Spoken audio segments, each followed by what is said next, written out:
போகிறது வெண்டைக்காய் பொரியல். அதுக்கு தேவையான பொருட்களை முன்னாடி நம்ம செஞ்சு வச்சுக்கலாம். ஃபஸ்ட்டு வந்து காரத்துக்கு தகுந்த மாதிரி வரமிளகாய் போட்டுக்கோங்க. நான் சின்ன வரமிளகாய் இருக்கிறதுனால ஒரு 10 போட்டிருக்கேன். கொஞ்சமாக மல்லித்தூள் சேர்த்துக்கோங்க. கொஞ்சமாக சீரகம். ரொம்ப வறுக்கக்கூடாது, லைட்டாக ஒரு பொன்னிறமாக வரும்போது கேஸ் ஆஃப் பண்ணி இதை தனியாக வந்து ஒரு பவுடர் பண்ணிக்கலாம். இந்த மாதிரி லைட்டாக வறுபட்ட உடனே கேஸ் ஆஃப் பண்ணிட்டு இதை வந்து மிக்ஸி ஜாருக்கு மாற்றி பவுடர் பண்ணிக்கலாம். இப்போது நம்ம வந்து ஒரு 1/2 கிலோ வெண்டைக்காயை எப்படி செய்ய போகிறோங்கிறத பார்க்குறோம். அந்த வெண்டைக்காயை ஃபஸ்ட்டு தண்ணியில் போட்டு அலசிட்டு மீடியம் சைஸில் கட் பண்ணிக்கோங்க. கட் பண்ண வெண்டைக்காயை ஒரு காலி பேனில் போட்டு ஃப்ரை பண்ணுங்கள் லைட்டாக. ஏன்னா அந்த ஒரு மாதிரி பிசு பிசு இல்லாமல் இருக்கும். அடி பிடிக்காமல் ஃப்ரை பண்ணுங்கள்.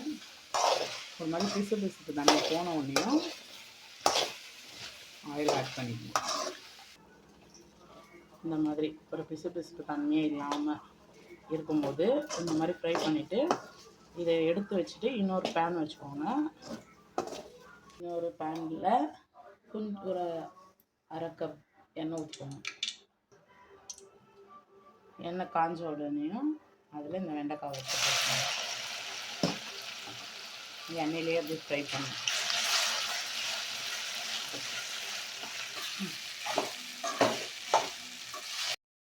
ஒரு பெரிய வெங்காயம் பொடியாக நறுக்கி வச்சு அது மேலே போட்டுக்கோங்க. வெங்காயம் ஆக்ஷன் தான்.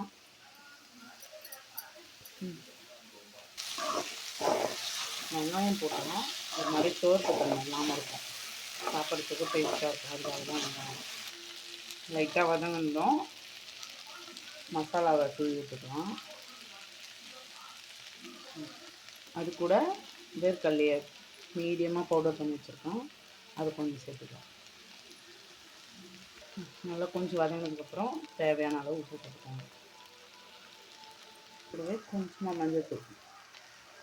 ஆல்ரெடி நம்ம காஞ்ச மிளகாய் போட்டுட்டோம், சும்மா கொஞ்சம் கலர் சேஞ்ச் ஆகிறதுக்காக மிளகாத்தூள் போட்டுக்கலாம். அப்புறம் எல்லாத்தையும் சேர்த்து மிக்ஸ் பண்ணிக்கலாம்.